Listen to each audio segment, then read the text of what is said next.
तो दोस्तों इससे पहले मैं आप लोगों को बताऊं कि Seth Rollins versus CM Punk के मैच में क्या हुआ। आइए सबसे पहले मैं आप लोगों को रॉ के बाकी सारे मैचेस के रिजल्ट बता देता हूं।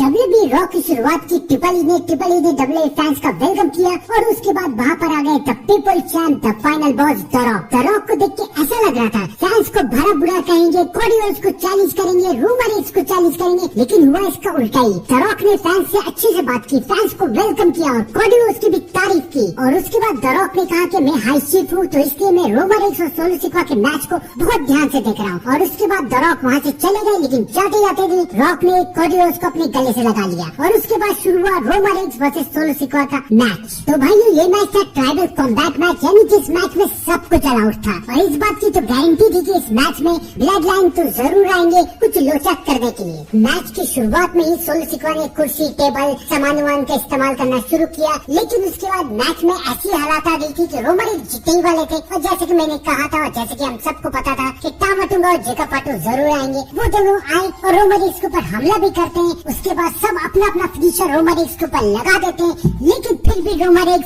हारता नहीं है। और उसके बाद फिर रोमन रेंज की मदद के लिए वहाँ पर सैमी ज़ेन और जिमी ऊसो आ जाते हैं। सैमी ज़ेन और जिमी ऊसो के आने के बाद टामाटुंगा और जेकब फाटू तो कुछ कर नहीं पाते हैं, वो सब तो अपने में इन्वॉल्व हो जाते हैं। उसके बाद रोमन रेंज और सोलो सिकोआ अकेले थे रिंग में, लेकिन उसके बाद में हमें एक और सरप्राइज मिला। केविन ओवेंस वहाँ पर आके रोमन रेंज के ऊपर अटैक कर देते हैं। केविन ओवेंस कहते हैं, केविन ओवेंस सोलो सिकोआ को कहते हैं कि रोमन रेंज के ऊपर पिन करवाओ, लेकिन रोमन रेंज तब भी नहीं हारते और फिर केविन ओवेंस के ऊपर अटैक कर देते हैं कोडी रोड्स। केविन ओवेंस और कोडी रोड्स भी रिंग से चले जाते हैं। मैच के फाइनल मोमेंट में रोमन रेंज सोलो सिकोआ को 2 स्पेयर देते हैं और उसके बाद रोमन रेंज सोलो सिकोआ को हरा के बन जाते हैं न्यू ट्राइबल चीफ। लेकिन अब रोमन रेंज की सरप्राइज होने की बारी थी, क्योंकि वहाँ पर आ जाते हैं द रॉक। लेकिन द रॉक हमला करने के लिए रोमन रेंज पे नहीं आए थे, रोमन रेंज को उला पाला देने के लिए आए थे, रोमन रेंज को एक्नॉलेज करने के लिए आए थे। द रॉक का ऐसा करते हुए देख के डब्ल्यूए फैंस को शक होने लगा कि ये क्या हो रहा है, आखिर द रॉक ने रोमन रेंज को एक्नॉलेज क्यों किया है। तो इसका सिर्फ एक ही कारण है और वो कारण ये है कि अब पॉल हेमन बिट्रे करने वाले हैं रोमन रेंज को। जब रोमन रेंज को अंदाजा नहीं रहेगा कि पॉल हेमन और द रॉक क्या करने वाले, तब Paul Heyman the rock betray करेंगे रोमन रेंज को। इसलिए पॉल हेमन और रॉक रोमन रेंज के भरोसे को पहले जीत रहे। तो रोमन रेंज और सोलो सिकोआ के मैच के बाद वहाँ पर आए 16 time world champion John Cena. John Cena ने फैंस को ये कहा कि फिलहाल तो अभी मेरा टाइटल जीतने का कोई मूड नहीं है, मैं टाइटल ऐसे जीतना नहीं चाहता हूँ, मैं चाहता हूँ मैं कुछ अलग करूँ। और जॉन सीना ने डब्ल्यूए फैंस को ये कहा कि मैं इस साल के रॉयल रंबल में जा रहा हूँ, क्योंकि ये रॉयल रंबल मेरा आखिरी रॉयल रंबल होगा और इस साल के रॉयल रंबल को मैं जीत के फिर वर्ल्ड चैंपियन को चैलेंज करके 17 टाइम वर्ल्ड चैंपियन बनूंगा। तो जॉन सीना ने अनाउंस कर दिया है कि वो इस साल के रॉयल रंबल में जाने वाले हैं। कमेंट में आप लोग अपनी खुशी जरूर बताइएगा। और उसके बाद हुआ रिया रिप्ले वर्सेस लिव मॉर्गन का मैच वुमेन्स टाइटल की, और इस मैच में फाइनली काफी टाइम के बाद रिया रिप्ले जीत गए और रिया रिप्ले बन गए न्यू वुमेन्स चैंपियन। उसके बाद वहाँ पर अंडरटेकर भी आया और अंडरटेकर का भी एक छोटा सा मूवमेंट हमें देखने को मिला। सेथ रॉलिंस और सीएम पंक का मैच रेसलमेनिया 41 के बराबर का मैच है। सबको लग रहा था कि ये मैच रेसलमेनिया में होगा, लेकिन ये मैच फाइनली रॉ में हो रहा है। अब सबके दिमाग में एक सवाल है कि इस मैच में कौन जीतेगा, सेथ रॉलिंस या फिर सीएम पंक। मैं आपको बताता हूँ, इस मैच में जीतने के सबसे ज्यादा चांस सीएम पंक के। क्यों, मैं आपको बता रहा हूँ। सीएम पंक और ड्रू मैकिंटायर की स्टोरी काफी अच्छी गई है।